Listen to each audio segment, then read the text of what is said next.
de la gente del Islam, musulmanes, mayormente en Marruecos, eso es en África del Norte. Entonces, el hermano va a estar con nosotros el domingo. Durante la escuela dominical vamos a tener una, no vamos a tener la escuela dominical como la hacemos normal, sino que vamos a tener una presentación de él y vamos a tener preguntas de parte de la congregación y él va a estar respondiendo. Así que pedí que si habían preguntas que me las dejaran llegar. No he recibido todavía alguna, más que de un hermano. Pero si usted tiene inquietud, hermano, todavía tenemos chance. Si usted tiene inquietud, alguna pregunta que le gustaría hacer al hermano Andre Prince este domingo acerca de lo que es, acerca de los musulmanes, el ministerio de él de entre los musulmanes, cualquier pregunta, por favor, escríbala. Ajá, dígame. Usted trabaja con musulmanes, pues con mucha mayor razón debe estar aquí para entender. Sí, gloria a Dios, para entender, hermanos, lo que ellos creen, para que podamos entender un poquito cuál es la creencia de ellos, en qué se basan ellos en cuanto a la Biblia, le respalda la Biblia a ellos como musulmanes, ¿verdad? Etcétera. Entonces, si usted tiene alguna inquietud, si tiene alguna pregunta, si puede hoy mismo, escríbale un papelito, entréguemela, por favor, porque yo necesito enviarle estas preguntas al hermano Prince antes del domingo. Necesito enviarle estas preguntas para que él entonces venga preparado con relación a las inquietudes que hay en medio del pueblo y así poder aprovechar al máximo el tiempo de la escuela dominical que vamos a tener esta intervención del hermano, y luego en el culto de la tarde, que es culto misionero, él nos va a estar predicando también. Así que por favor, pedimos a la iglesia que pueda usted, hermanos, hacer sus preguntas, cualquier pregunta que usted tenga, inquietud acerca de lo que son el movimiento, a lo que es el movimiento musulmán, escriba su pregunta para hacérsela llegar al hermano. ¿Cuántos dicen amén? Muy bien, vamos a continuar en esta noche hablando sobre,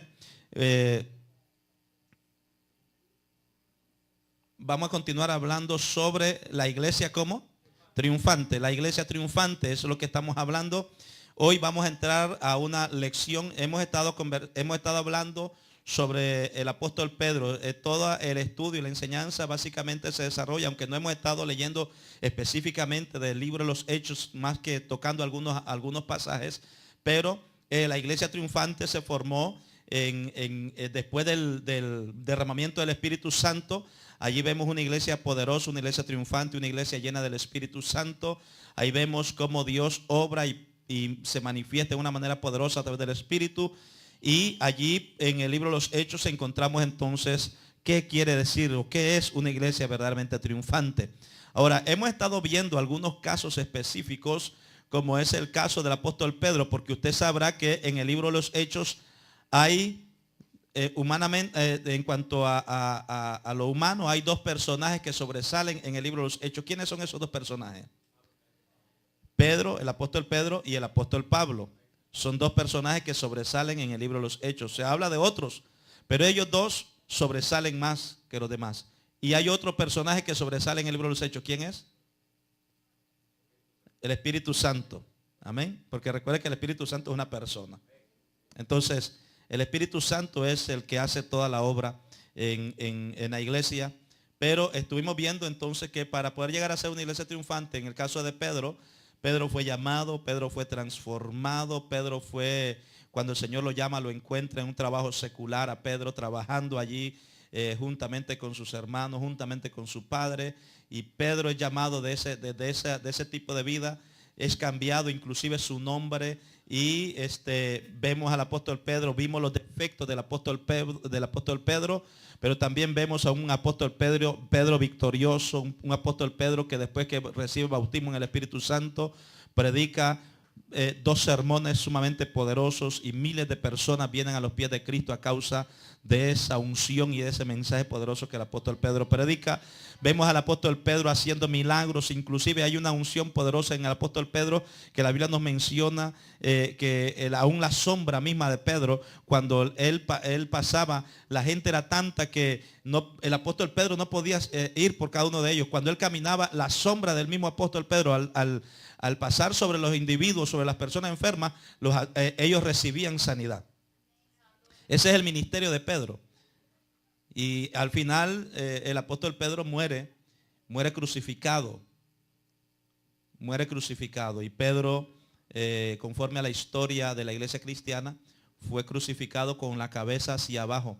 Una petición que le hizo a sus ejecutores. Él dijo, yo no merezco morir como murió mi Cristo. Entonces a él lo crucificaron con la cabeza hacia abajo. Y así muere el apóstol Pedro. Pero fue un hombre que nos deja un legado. Aprendemos mucho de él. Hoy vamos a hablar, o vamos a empezar la conversación hablando también de este otro personaje que les mencioné, el apóstol Pablo. Vamos a conocer un poquito sobre el trasfondo de Pablo. ¿Quién era Pablo? ¿Cómo fue su conversión? ¿Quién era él? Amén.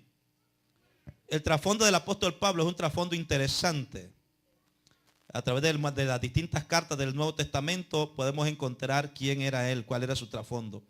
Pero así en forma general podemos decir que el apóstol Pablo era un judío, ¿verdad que sí? Él mismo lo testifica, alabanzas al Señor en la carta que él escribe. Él era judío. Era un ciudadano también romano. Tenía doble ciudadanía. Era judío y era romano. ¿Están aquí? ¿Están escuchándome? Y Pablo se crió en una ciudad griega llamada Tarso. En una ciudad griega llamada Tarso. Allí el apóstol fue educado y fue entrenado en la doctrina del judaísmo. Al punto que se convirtió en un fariseo. Él mismo lo dice, yo fui fariseo de fariseos. Entonces se llegó a convertir en un fariseo. Cuando leemos sus cartas, nos damos cuenta que él tenía un buen conocimiento de la cultura griega y era un hombre lleno de sabiduría y también tenía un conocimiento de lo que era la filosofía romana. Hay una buena posibilidad y se menciona en muchos escritos que había mucha posibilidad de que el apóstol Pablo también hablase griego y hablase latín, porque fue un hombre sumamente educado. Antes de su conversión fue un hombre que viajó mucho. Su nombre judío era Saulo. Y la variación del nombre judío al nombre romano, el nombre romano es Pablo. En las escrituras es llamado Saulo antes de su conversión. Y después de su conversión empieza a ser llamado en la mayoría de los casos como el apóstol Pablo. ¿Cuántos me están siguiendo? A causa del trasfondo de este hombre, él tenía las capacidades ideales para llegar a ser un apóstol a los gentiles. Entonces, veamos algunos detalles que nos hablan un poquito de Pablo o Saulo de Tarso antes de su conversión. Por eso, recuerda que por eso se le decía Saulo de Tarso, porque su nombre judío era Saulo. Y se le menciona que era de Tarso porque era la ciudad donde él se crió, una ciudad griega, donde él se crió, que se llamaba Tarso. Recordemos, hermanos, que en la antigüedad no habían apellidos como los tenemos hoy. Las personas eran llamadas por su nombre y por su lugar de procedencia, o se le llamaba a ellos por el nombre de los padres. Fulano de tal, hijo de fulano de tal. Era la manera de identificarse, no habían apellidos. Amén. Entonces Pablo era Saulo de Tarso. En Hechos 21:39 encontramos que él mismo escribe allí. Hechos 21:39, lo pueden buscar si quieren, si se le hace difícil encontrarlo rápido, porque voy a mencionar algunas cuantas citas bíblicas, si no, usted las apunta. Pero en Hechos 21:39 dice allí, entonces dijo Pablo, a la verdad yo soy judío, ciudadano de Tarso de Cilicia, y Cilicia pertenecía a Grecia, una ciudad no insignificante. En otras palabras, cuando dice una ciudad no insignificante, era que era una ciudad sumamente importante. De allí era Pablo, era de una ciudad importante, donde había cultura, donde había filosofía, donde había una educación grande. Usted sabrá, hermano, o la mayoría de los hermanos sabrá que lo que eran los griegos fueron gente sumamente educada.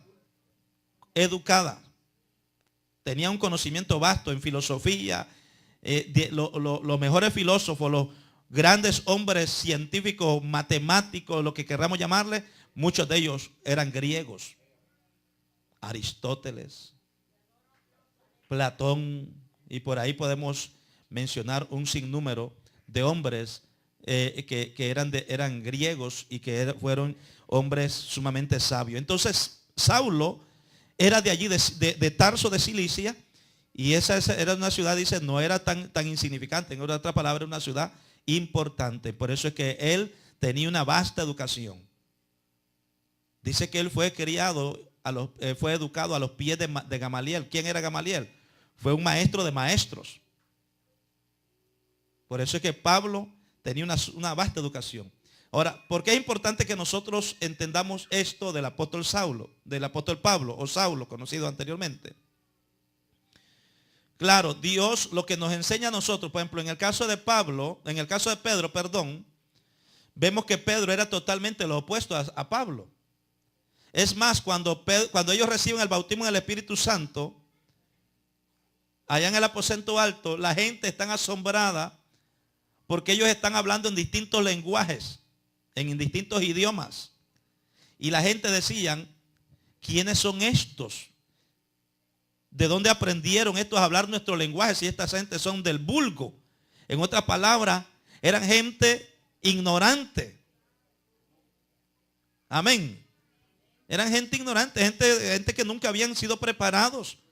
Y por eso es que ellos se asombran cuando viene el Espíritu Santo que los oye a ellos, que los inviste a ellos de poder. Ellos empiezan a hablar en nuevas lenguas. Dice que toda la gente de los distintos países o lugares que estaban ahí representados empezaron a entender el mensaje porque ellos están hablando en lenguas de los distintos lugares allí reunidos.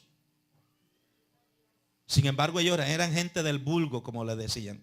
Gente común, gente que no tenía educación. Ya usted ve quién era Pedro.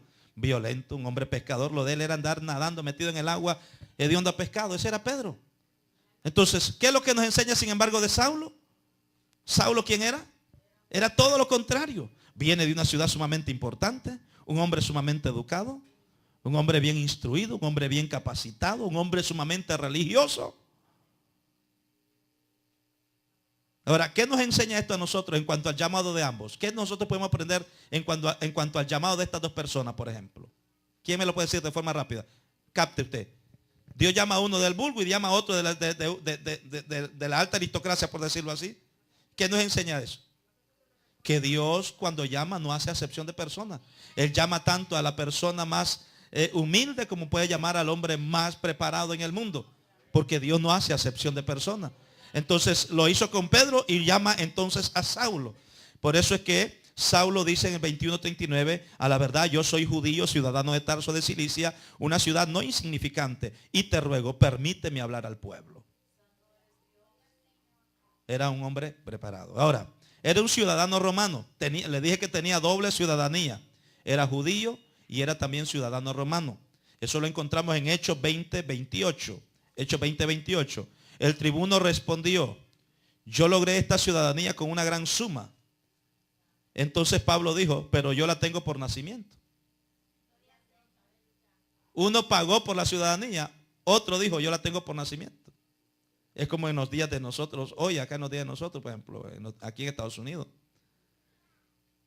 Para yo hacerme ciudadano y para muchos de los que estamos aquí hacernos ciudadanos, ¿qué tuvimos que hacer? Pagar. Pero otros tienen su ciudadanía americana por nacimiento, nacieron aquí. Entonces eso es lo que está diciendo Pablo. Dice, yo la tengo por nacimiento. Era un hombre de doble ciudadanía. Era un hombre destacado en el judaísmo. El judaísmo es la religión predominante en aquel momento, una de las religiones predominantes, mejor dicho, en aquel momento. El judaísmo. Entonces Pablo se destaca en esa religión. Gálatas 1:14 dice, me destacaba en el judaísmo sobre muchos de mis contemporáneos en mi nación, siendo mucho más celoso de las tradiciones de mis padres. En otras palabras, veamos allí el trasfondo religioso de Pablo. ¿Cuántos alaban al Señor? Yo le estoy leyendo la versión de la Reina Valera actualizada, por eso quizás note un poquito la diferencia en la versión que usted tiene del 60, para lo que tiene la versión del 60. sin embargo, aparte de ser romano, dice que él era ciudadano, bueno, era judío, era ciudadano romano, era destacado en el judaísmo, su trasfondo religioso, pero también dice que él era hebreo de hebreos. Eso lo encontramos en Filipenses capítulo 3, versículo 4 en la parte final y en el versículo 5. Si alguno cree tener de qué confiar en la carne, yo más, dijo Pablo, circuncidado al 8º día, que era una costumbre judía. La circuncisión al 8º día de nacido muchacho. Soy del linaje de Israel, dice Pablo. De la tribu de Benjamín, que es la tribu más pequeña de los israelitas. Luego dice, hebreo de hebreos. Y en cuanto a la ley, fariseo. Entonces, era un hombre, le estamos dando aquí características y trasfondo de Pablo. Un hombre también con un trasfondo religioso y sumamente preparado. Hechos 23:6 nos dice, Hechos 23:6, hablando siempre del trasfondo del apóstol Pablo, dice, entonces Pablo, sabiendo que una parte del Sanedrín eran saduceos y la otra parte fariseos, gritó en el Sanedrín, hermanos, yo soy fariseo, hijo de fariseos. Es por la esperanza y la resurrección de los muertos que soy juzgado. Entonces Pablo denota aquí su posición en cuanto a la religión. Él dice, yo era fariseo. Y aquí declara él, y obviamente no voy a hablar allí en el contexto que por qué Pablo dijo eso. Eso es lo que cuando él dijo eso puso en conflicto a la gente del Sanedrín más bien. Fue sabiduría que Dios le dio en aquel momento de problema. Pero ese es un poco del trasfondo de Saulo, de Pablo. Ese es un poquito el trasfondo de él. ¿Qué se nos queda en la mente rápidamente? Del apóstol Saulo. Del apóstol Pablo. ¿Alguien puede decirme qué se le quedó rápido? Así. Aunque no tomó nota, pero usted tiene una máquina de grabar en su cerebro. ¿Qué se le quedó en su cerebro en esta noche? De lo poco que hemos mencionado aquí del trasfondo de Saulo. ¿Quién era Saulo entonces? A ver.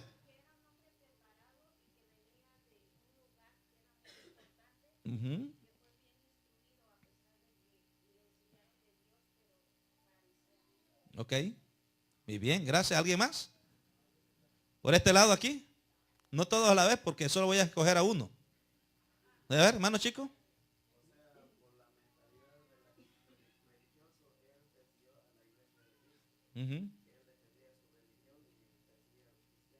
Ok.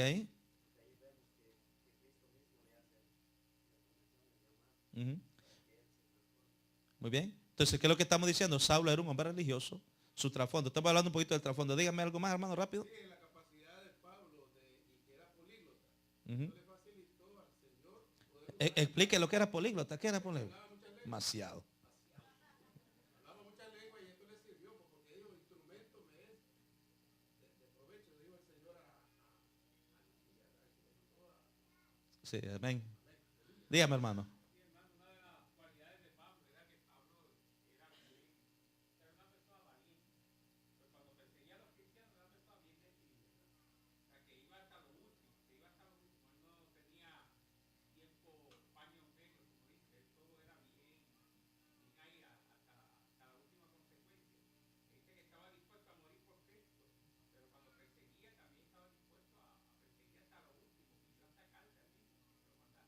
Muy bien. Muy bien. Dígame, hermana.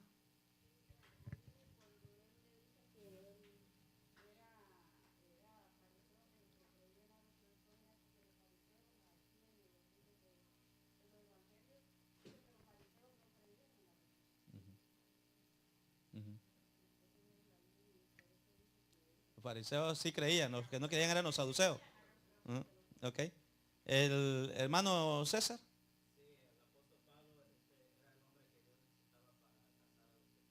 Ok.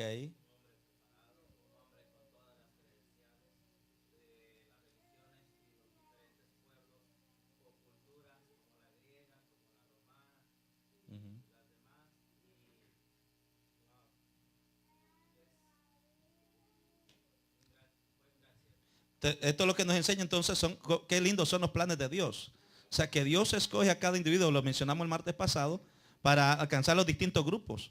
Los judíos de por sí era difícil entre ellos que alguno de ellos fuera Es más, porque los judíos mismos no querían, porque ellos consideraban a los gentiles como un grupo que no merecían escuchar el plan de salvación. Pero en el plan de Dios, los gentiles estaban en ese plan para ser salvos. Entonces, nada mejor que agarrar a uno sumamente preparado, que tuviera el conocimiento tanto de la religión judía, como tuviese también el conocimiento de la educación como la tenían los griegos. Entonces, por eso es que el Señor lo escoge a él, lo capacita. Pero fíjese bien el trasfondo del apóstol Pablo y cómo Dios lo va llevando. ¿Quién era Pablo? Vamos a ver un poquito más. Ya los hermanos ya mencionaron, fue un hombre perseguidor. Era un hombre que persiguió a la iglesia. Mire que es totalmente distinto al apóstol Pedro. Pedro no nos habla nada de eso. En la vida de Pedro era, como le dijimos, el mar. La vida de Pedro era el negocio. La vida de Pedro era buscar dinero. La vida de Pedro era andar allí en alta mar pescando. Esa era la vida de él. Sin embargo, Dios llama a Saulo. Y mire quién era Saulo. ¿Dónde Dios lo llama? ¿En qué momento? ¿Qué era lo que hacía Saulo? La primera vez que Saulo es mencionado está en el libro de los Hechos, capítulo 7, de versículos 57 y 58.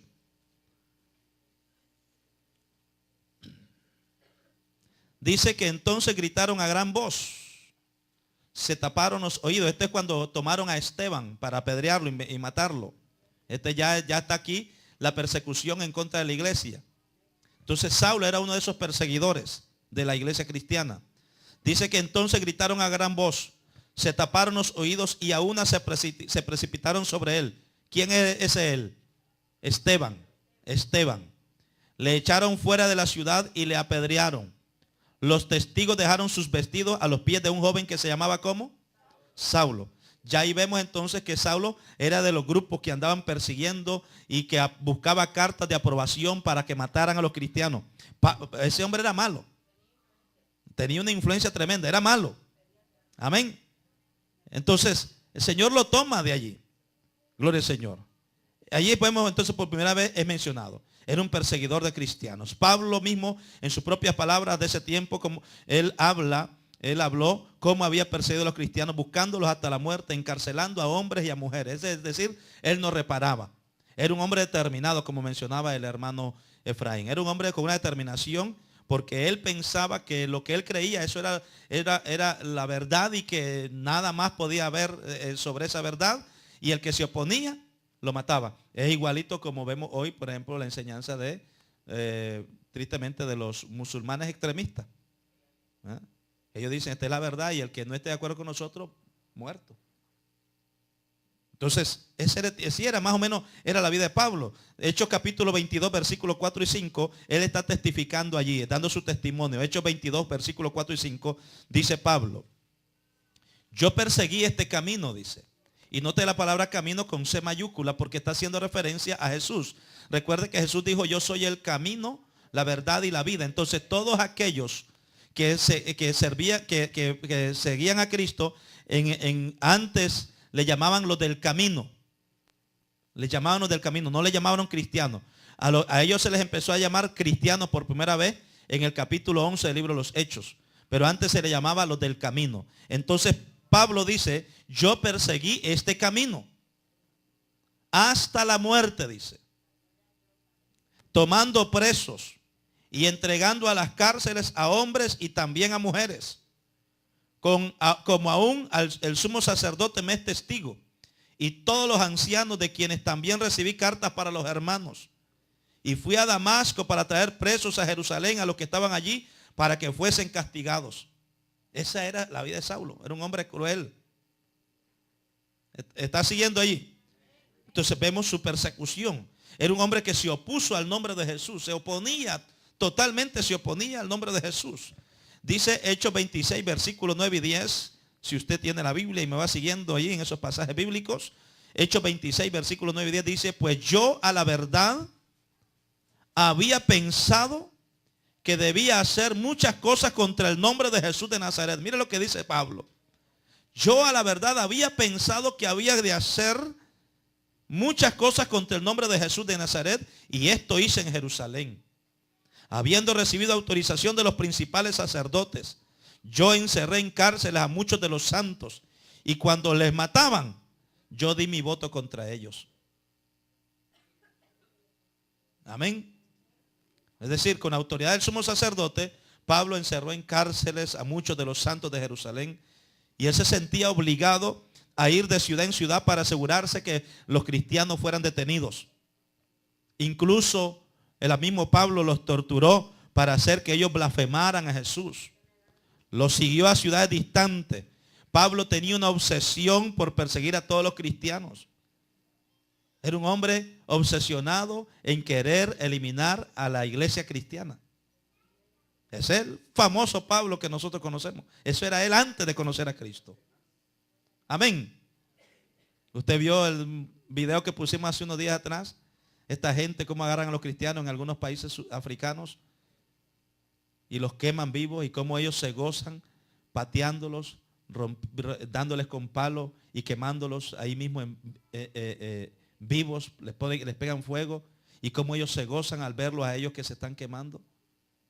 Pues imagínense que en ese tipo de vida era que Pablo caminaba y Pablo se gozaba cuando veía que morían los cristianos. Él sentía ese gozo, él sentía una satisfacción porque él pensaba que de esa forma él estaba sirviendo a Dios. Era un hombre que se opuso, trató de destruir a la iglesia conforme a Gálatas 1 del 13 al 14. Sin embargo, él tuvo un encuentro con Jesús. Y ahí viene lo bueno. O sea, no importa cuán malo sea el hombre. Cuando tiene un encuentro con Cristo, tiene que haber una transformación, que es lo que estamos hablando. Cuando el hombre se encuentra con Cristo, tiene que haber una transformación. La misma transformación que ocurrió en Pedro. Y esa es la transformación que vamos a ver ahora que Saulo encontró con Cristo. Dios tenía un plan para la vida de Saulo, aun cuando este era su enemigo. Dios estaba viendo el corazón. Dios estaba viendo, hermano amado, el celo que él tenía. Por eso Dios se tiene que revelar a Saulo de una manera sobrenatural. A Pablo nadie lo iba a convencer con un Juan 3:16. A Saulo no le íbamos a convencer con uno de los sermones que nosotros predicamos acá. Al contrario, él convencía a la gente. Imagínese usted si era preparado. Igualmente que hoy en día hay muchas religiones donde preparan a sus miembros, a sus feligreses, para que sepan responder. Por eso es que usted ve que, por ejemplo, uno de esos grupos es los testigos de Jehová, por ejemplo. A ellos les gusta preparar a la gente. Y por eso es que hay muchos que hasta le tienen miedo a los testigos de Jehová. Ahí vienen. Porque saben que si se sientan, probablemente dejen de venir a la iglesia y se van para donde ellos.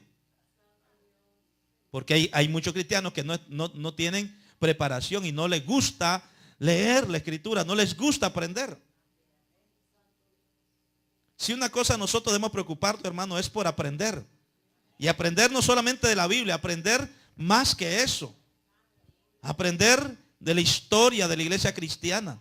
Aprender de la historia de nuestros antepasados. Como yo les mencionaba en días anteriores a ustedes, yo me encontré con un hombre que dice que ha sido pastor. Y él tenía la inquietud de saber quiénes eran los menonitas y por qué nosotros nos llamamos menonitas. Él dice, yo soy pentecostal. Y le empecé, lo primero que le dije yo, hermano, usted ha leído la historia de la iglesia cristiana. Usted sabe, ¿verdad? Lo que fue el movimiento de la Reforma con Martín Lutero en el siglo XV. Y empecé a hablar y me dijo, yo no sé nada de eso. Yo no. A mí no me gusta eso.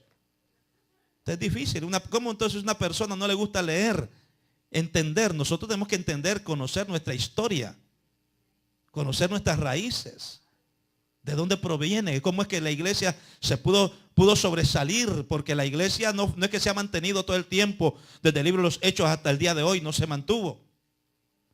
La iglesia llegó el momento en que tanta la persecución que ellos se desintegraron por distintos lugares y allí fue donde la iglesia católica tomó el control de ellos a través de Constantino el Grande.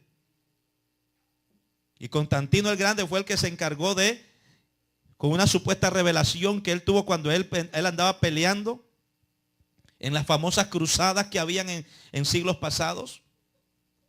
Dice que Constantino en una de esas, mientras él va avanzando, dice que él vio un lienzo, igual como lo vio Pedro. Él vio un lienzo, nada más que el lienzo que vio Constantino fue un lienzo que había una cruz, una espada. Y y veía una leyenda, según la historia, Constantino él vio en el cielo que bajaba ese lienzo y vio una espada y una leyenda que decía, por esta señal vencerás. Entonces Constantino entendió, y como la espada tiene una forma de cruz, usted lo sabe bien, en la empuñadura, en una forma de cruz, Constantino entonces entendió que de la única manera que se iba a poder vencer era tomando la espada y matando gente. Por eso es que de ahí viene, él fue el que empezó a organizar, y de ahí nace lo que es la Iglesia Católica, y por eso es que de ahí viene la famosa señal que le hacen a uno cuando es niño, por la señal de la Santa Cruz. ¿Se recuerda? No, ya no se acuerda lo que fueron católicos. Pero viene de allí, de lo que supuestamente Constantino vio. Entonces, todo eso es historia y nosotros debemos de manejarlo, aunque sea poquito, aunque sea un poco, conocer algo.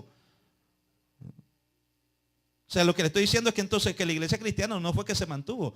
Por eso es que fue que en los siglos XV, en los años 1500, se tiene que levantar un movimiento de reforma con Martín Lutero, comenzándolo. Que era un monje católico. Y Martín Lutero fue el primero que se levantó cuando él vio la escritura, que él leía la escritura, vio la palabra del Señor donde le decía, mas el justo por la fe vivirá. Y ese pasaje bíblico para Martín Lutero fue el impacto en su vida. Y ahí se dio cuenta entonces que la salvación es por fe y no por obras, como le enseñaba el catolicismo. Y ahí es donde entonces Martín Lutero empieza a descubrir más a través de la Biblia, y por eso es que él escribe 95 tesis para protestar en contra del sistema católico romano. Eso fue un 31 de octubre de 1525.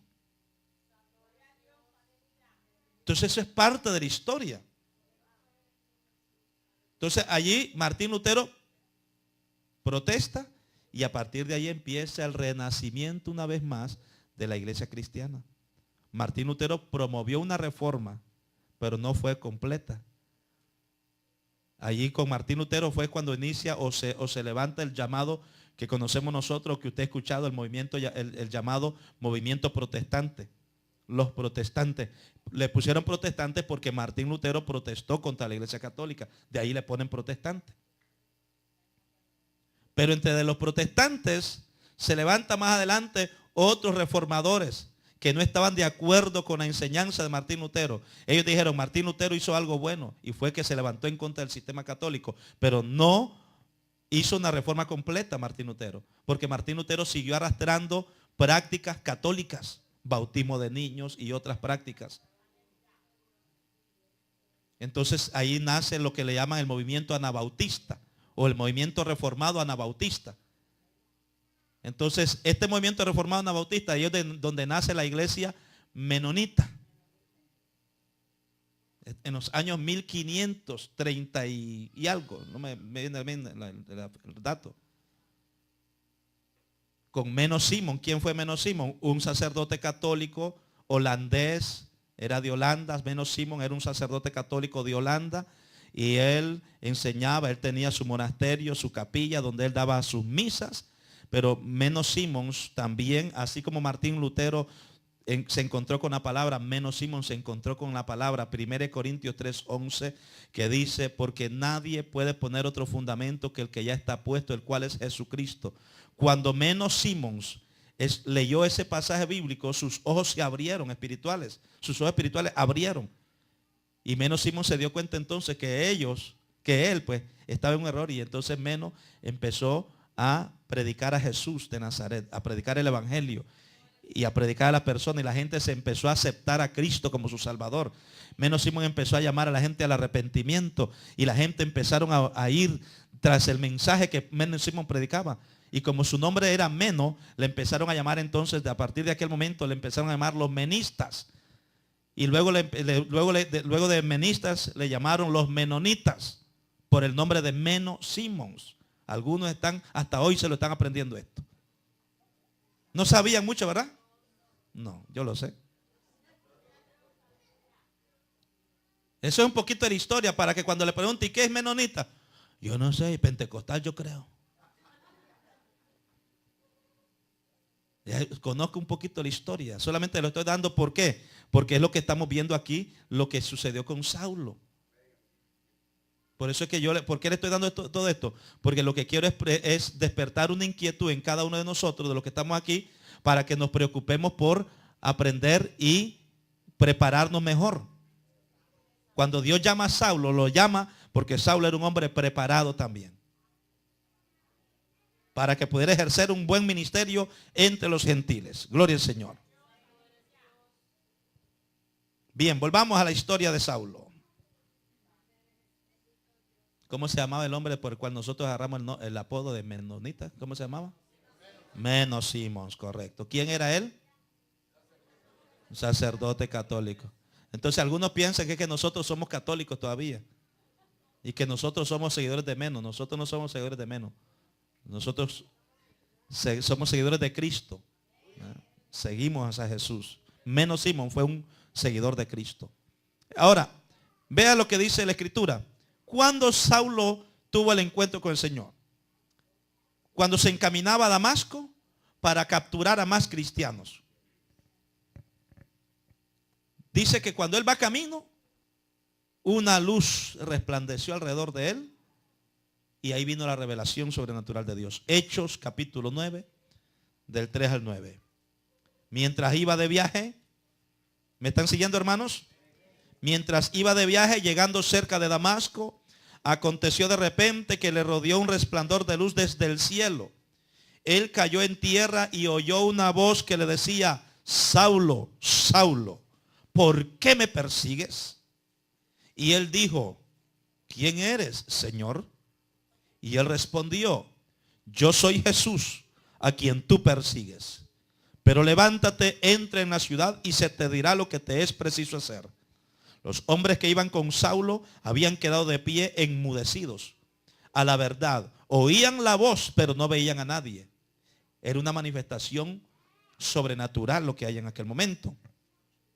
Entonces Saulo fue levantado del suelo y aún con los ojos abiertos dice que no veía nada. Así que, guiándole de la mano, le condujeron a Damasco. Por 3 días estuvo sin ver y no comió ni bebió. Entonces ahí viene el encuentro de Saulo con el Señor. Allí Dios empieza a trabajar con Saulo. Dios empieza a darle también instrucciones. Y porque Dios tiene un plan. Mire lo que le quiero decir en esta noche. Cuando Dios tiene un plan con usted, Dios no va a hacer las cosas a lo loco como muchas veces, como mucha gente quieren hacerlo. No, ya Dios tiene un ministerio para mí, ya voy de camino, voy de viaje, aunque no me quieran poner aquí, me voy. Tenga cuidado. Pablo, igual que Pedro para iniciar un ministerio tuvo que andar detrás del maestro. ¿Cuántos años usó Jesús para preparar a su gente? 3 años y medio. ¿Cuántos años utilizó el Señor para preparar a Saulo? ¿Cuántos? 3 años y medio también. 3 años y medio. Ahora, en 3 días, claro, fue otra cosa lo que sucedió. En esos primeros 3 días, el Señor le da una visión a un hombre llamado Ananías.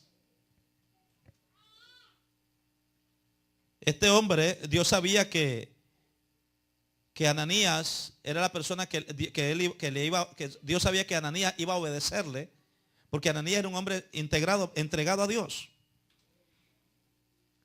Todo el mundo conocía el nombre de Saulo. Saulo era famoso por ser un perseguidor, por ser malo. Y entonces Dios no puede llamar a cualquiera para tratar con Saulo. Tiene que llamar a alguien que tenga valor. ¿Está conmigo? Todo el resto de la iglesia cristiana en aquel momento le tenían miedo a Saulo. Escuchaban el nombre de Saulo y se ponían a temblar. Entonces por eso es que Dios tiene que llamar a alguien llamado Ananías. Y dice que había cierto discípulo en Damasco, Hechos capítulo 9, versículo 10 al 14. Había cierto discípulo en Damasco llamado Ananías. El Señor le dijo en visión: Ananías. Ananías responde igualito que respondió Saulo: heme aquí, Señor. Saulo dijo, ¿quién eres, Señor? El Señor le dijo a Ananías, levántate, ve a la calle que se llama a la derecha y busca en casa de Judas a uno llamado Saulo de Tarso. Porque he aquí, él está orando. Y en una visión ha visto a un hombre llamado Ananías. Ya Dios, mire cómo Dios estaba trabajando. Dios le estaba mostrando a Saulo. Saulo tuvo 3 días en ayuno y en oración allí orando, ciego. Entonces Dios, esa ceguera que tiene física, Dios la utiliza para mostrarle una visión a Saulo. Le muestra a un hombre llamado Ananías. Entonces Dios a la misma vez está dándole una visión también a Ananías. Dios es un Dios de orden. A su nombre. Levántate, vete a la calle ya que se llama a la derecha y busca en la casa de Judas a uno llamado Saulo de Tarso.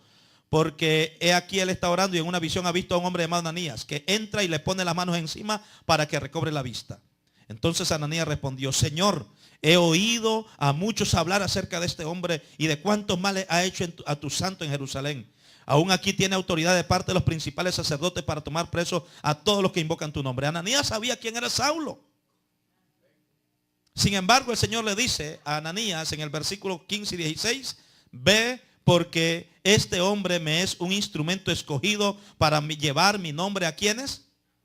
A los gentiles, los reyes y los hijos de Israel, porque yo le mostraré cuánto le es necesario padecer por mi nombre. Cuánto le es necesario padecer por mi nombre. ¿Quiere ministerio? Vamos a padecer también. Vamos a sufrir también.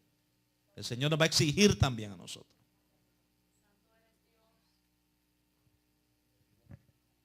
Ahora, como Ananías conocía la voz del Señor, Ananías pues no tuvo reparo, simplemente le dijo, sí, Señor, escuchó a Dios y se fue. Dios le dijo a Ananías la casa exacta, le dio a Ananías el nombre del dueño de la casa, le dio el nombre de la calle, le dio el nombre del hombre, le dijo de dónde era, lo que estaba haciendo y le dijo aún lo que este hombre había visto, es decir, lo que Saulo había visto en visión. ¿Es Dios de orden o no? Y Dios le dijo también exactamente lo que iba a ocurrir. Y entonces Ananías, ¿qué hizo? Obedeció. En el capítulo 9 del 17 al 19 encontramos allí que Ananías fue, entró en la casa, le puso las manos encima y le dijo, Saulo, hermano, el Señor Jesús, que te apareció en el camino por donde venías, me ha enviado para que recuperes la vista y seas ¿qué? Clave, lo repetimos eso, ¿verdad? Con Pedro. Pedro antes de iniciar su ministerio necesitó la llenura del Espíritu Santo. Saulo necesitó, antes de iniciar algo, necesitó la llenura del Espíritu Santo también. Se viene aquí, le dice, la Escritura dice que le dijo y que sea lleno del Espíritu Santo y de inmediato le cayó de los ojos algo como escamas y volvió a ver. Se levantó y fue bautizado y habiendo comido, ¿qué hizo? Recuperó las fuerzas. Ahora, cuando hablamos de conversión, ¿me están siguiendo, hermanos? ¿Qué es conversión? ¿Qué es conversión? La conversión de Saulo es uno de los ejemplos más impresionantes que tenemos de una experiencia de lo que es una conversión. Conversión significa cambiar por completo. Eso significa conversión, cambiar por completo. Cambiar de caminar en una dirección a abruptamente caminar a la dirección opuesta. ¿Dice amén? Un cambio total. Pablo fue de las tinieblas a la luz. Cambió totalmente su manera de vivir. Se había convertido en una nueva criatura en Jesucristo. Entró en obediencia. Mira cuánta gente aceptan al Señor y pasan años en la iglesia. Años. Y usted le pregunta, hermano, ¿cuándo se va a bautizar? Estoy esperando a que Dios me diga que me tengo que bautizar. Y Cristo viene y ellos todavía no los encuentran sin bautizo. Saulo se convirtió. Inmediatamente dice que allí se levantó, fue bautizado y allí fue lleno del Espíritu Santo. Ahora, ¿pero por qué ocurrió esto en Saulo? Esto no puede ocurrir con cualquiera. Porque recuerde que ya Saulo había sido preparado de antemano. ¿Está conmigo? Ya Saulo había sido preparado de antemano ya por Dios. Por eso es que la conversión de Saulo vemos que él se convierte y entonces él se bautiza, porque ya Dios fue quien lo había preparado a él. Fue algo especial, algo sobrenatural. Entonces Pablo empezó a pasar por un proceso, el proceso de la persecución. Así como él persiguió a la iglesia, entonces por eso es que el Señor dijo, es necesario que él también, ¿qué? Le voy a enseñar lo que es padecer por mi nombre o por mi causa. Amén. Póngase de pie un momentito. Póngase de pie un momentito.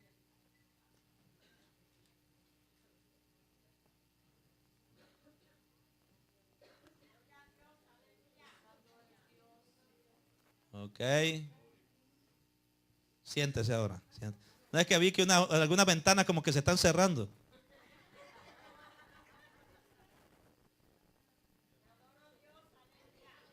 Ya nos vamos a ir.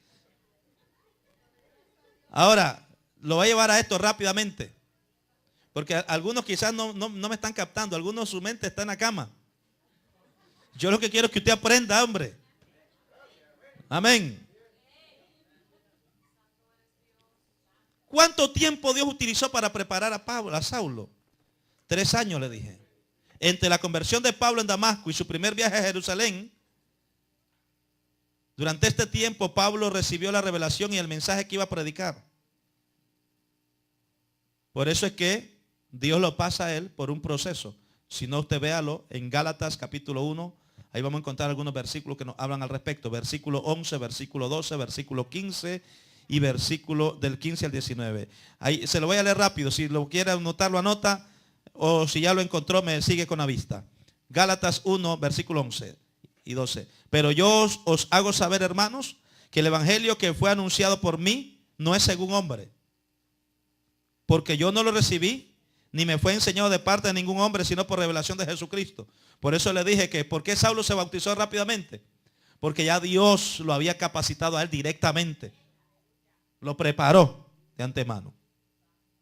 Pero cuando Dios, dice Saulo, o Pablo, quien me apartó desde el vientre de mi madre y me llamó por su gracia, tuvo a bien revelar a su Hijo en mí para que yo lo anunciase entre los gentiles, no consulté de inmediato con ningún hombre ni subí a Jerusalén a los que fueron apóstoles antes que yo, sino que partí ¿para dónde? Para Arabia y volví de nuevo a Damasco. Luego, ¿después de cuánto tiempo? Después de 3 años, subí a Jerusalén para entrevistarme con Pedro y permanecí con él ¿cuánto tiempo? No vi a ningún otro hermano, a ningún otro de los apóstoles, sino a Jacobo, el hermano del Señor. El tiempo de preparación de Pablo antes de iniciar el ministerio fue de 3 años. Después de su conversión. Dios lo llevó moldeándolo.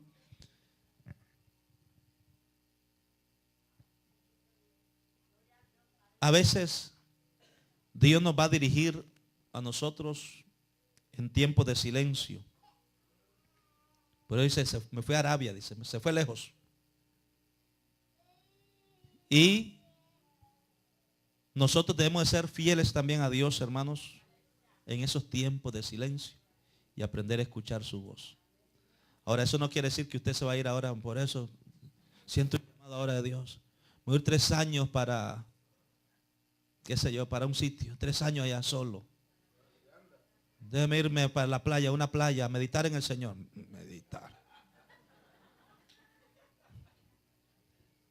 Como la gran revelación del G12 esta de... Estaba yo en la playa cuando tuve una revelación, dice Castellano.